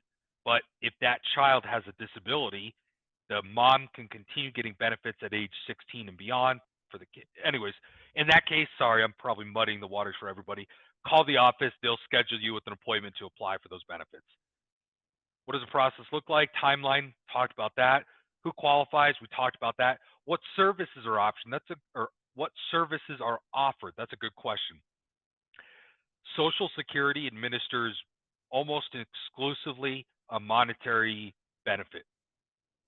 There is some additional benefits that people can qualify for from a work training, ticket to work, an employment support network as a result of being approved. But all we do is administer basically those monetary benefits. There's job training programs that you could qualify for based on being on disability, and Social Security can kind of help connect you with those people, but you still have to go through the process with them of getting a job coach and evaluation and placement and job training and all that fun stuff. But the Social Security, retirement, disability, the widows, the SSI programs are complex enough in of themselves that all we do is administer those monetary benefit programs. Why is the wait so long? That's a good question, and that is a fair and valid question. I do have a little bit of an answer for you. I'm going to pull up some information here. Number one, biggest reason, in my opinion, is right now we are at a 50-year staffing low. So if you go back for 50 years, we're at the lowest point in staffing in those 50 years. And if you guys know anything about, population trends, we have not been decreasing in beneficiaries or population. Rather, our population and beneficiaries have been steadily increasing, and we're at a 50-year staffing low. So that in of itself is going to cause longer wait times. And that's probably the biggest answer. Like, even in just the 11 years that I've been working, when I first started, I think a disability application, I would expect to get it back within 4 months. And now we're at, 7 to 8 months wait time. And again, I think a lot of it is just we have more beneficiaries that we're serving and fewer people working for Social Security. So I promise you, whenever you call the office and it takes a while to get through, it's not because people are just sitting in the office twiddling their thumbs and they just don't want to answer the phone. Every time I go into the office, everybody's running around with their hair on fire. Everybody's working. Everybody's got somebody in front of them. It's just a matter of there's only so many plates that we can spin on sticks before we start having to put those plates in a queue to wait to be spun on the stick. So that's a valid and fair question. And my only real answer is we're doing more with less. All right. Ooh, that was a lot in the Is it, email. Let's see is if there I've got a time for a minute. couple more questions? Yep, I'm scrolling through the chat here. See if we got some. Does Are the benefits SSI retro? Oh, insurance based on income like SSI? I think that's the SSDI. Is that based on income like SSI? I think that's how I'm reading the question. okay. Yeah, I think that's so. The SSDI program, you could have $500,000 in the bank. You could be getting veterans benefits. You could be getting long-term disability from your employer. The SSDI program, based on working and paying to the system, does not have that low income and low resources threshold. There's still the same working limit of $1,640, but as far as if you're a disabled veteran, you're getting benefits, then you win the lottery and then you become disabled, you can still apply for SSDI. And then we had a question before that from Trish. Yeah. Are the benefits retroactive from when they turned 18, regardless of when you apply? So the SSDI program, the one based on your work history, has up to 12 months of retroactivity from the month that you filed. So if you filed in February and you were disabled from February of last year, but you don't get approved until October of this year, it's possible that you, excuse me, it's possible that your benefits might be able to go back to sometime in 2024. With the SSI program, the benefits are only retroactive back to the month of filing. So if you filed here in February, but you were disabled for 6 months prior and you just never applied, and you get approved in October, your benefits would only go back to the month that you filed here in February. Next question here. So I'm not sure how much is as parents need to make, but is it better to start the process now? My child is 14. So again, that's really going to come down to size of the household, how much income you have, and you'll need to call the office and say, okay, I've got a 14-year-old disabled child. I make 2,000 a month. Husband makes 5,000 a month. It's just me, husband, and the disabled child. They'll look up that chart, and if that was the case, be over the income and resource limit. But depending on how many people are in the household, what the income is, how much it is, that'll determine if you should apply now or wait until your kid is 18. But call the office for a specific answer to that question. Boy, these have been great questions. Lots to think about. Yeah. Yeah. Biggest takeaway for those who are still here: apply, apply, apply. Be prepared. Again, I probably should speak with a more positive tone. And it is a great program, but just know that it's going to take effort. It's going to take time. It's going to take resources. It's going to take energy. If you go into it knowing that and you're prepared for that, regardless of how bad it might sound for me to say it, you're going to be in a much better position to successfully navigate the program. Because you're going to say, hey, Nathan told me these punches were going to come. Here they are. I was prepared for them. Nathan told me to make copies. I did. Nathan told me to fill everything out just in case. I did. And whatever the outcome might be, you'll know that it's not for lack of trying effort, energy, or resources on your end. You get denied, you file the appeal. You don't give up, you file the appeal. You don't give up, you file the appeal. That's apply, apply, apply, appeal, appeal, appeal. And again, I don't say appeal just because everyone gets denied. That's not how it works. But if you do get denied, it's not the end all be all. File that appeal. Yeah. Address the And with things that, in I the think application. oh, go ahead. What? No, I just address the things in the original application and see if it helps. Oh, yes. Tell me if you can just give me a sanity check. Sometimes when I talk with parents, that it is frustrating, like you've talked about. I try to help them understand also, though, that a lot of the effort is also to prevent fraud and people getting the resources who don't need them and not limiting the resources who do for the people who do. Is that a reasonable thing to say? There is a For lot the of reason why it effort takes and so long and stuff? yes, there is a lot of effort and emphasis on number one, if you do get approved for Social Security Disability or SSI, it's effectively saying that you've got almost a near permanent disability that we're expecting to be present for at least the rest of your life, or I should say, at least 12 months and likely up until the rest of your life. And we will do periodic reviews as time goes on and people get older. I know there's conditions that never improve and will stay the same, but again, it's not necessarily a one size fits all program, or it is a one size fits all program. And as such, we still will do those periodic reviews, but it's very, very important that we do make a good and correct decision on somebody's disability application. And same thing goes with allowing access to your information online. A lot of people complain that it's hard to create an account, it's hard to log in, and the flip side of that is if we make it too easy for somebody to verify your identity and gain access to your account because you want it to be a little bit easier because it's hard for you to figure it out, that makes it that much easier for other people to impersonate you and get into your account. Same token goes for people applying for disability and taking away those benefits and those man hours of developing a case when they maybe shouldn't have gotten approved. Maybe they're embellishing, maybe they're lying, whatever.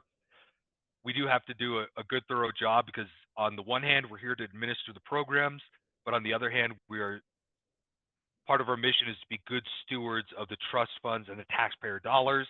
And for some people, okay, I get it. There's a process, and that doesn't mean that we're calling anyone or everyone a fraudster or anything like that. But there are these very, very rigorous standards to get approved that every case has to go through. Yeah. Wow. It's a lot to consider. It's a big program. Hmm. Big program, very important program. I think like 70 plus million people are on Social Security benefits.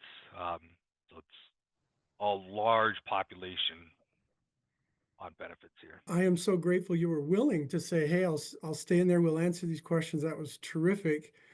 Um, Thank you for doing this, Nathan, each year. I'm just so grateful we do this because when I talk with people personally, there are questions. People are wondering things, and you offer a really succinct and a great summary to help people to kind of know what to look for, what to do, and whether it applies. And Hmm. thank you. Yeah, of Appreciate course. you doing that. Thank you for doing, and a plug for your transition fair. I think I've only been there once in person, but I do a lot of these transition fairs for school districts across Utah and of course Alaska.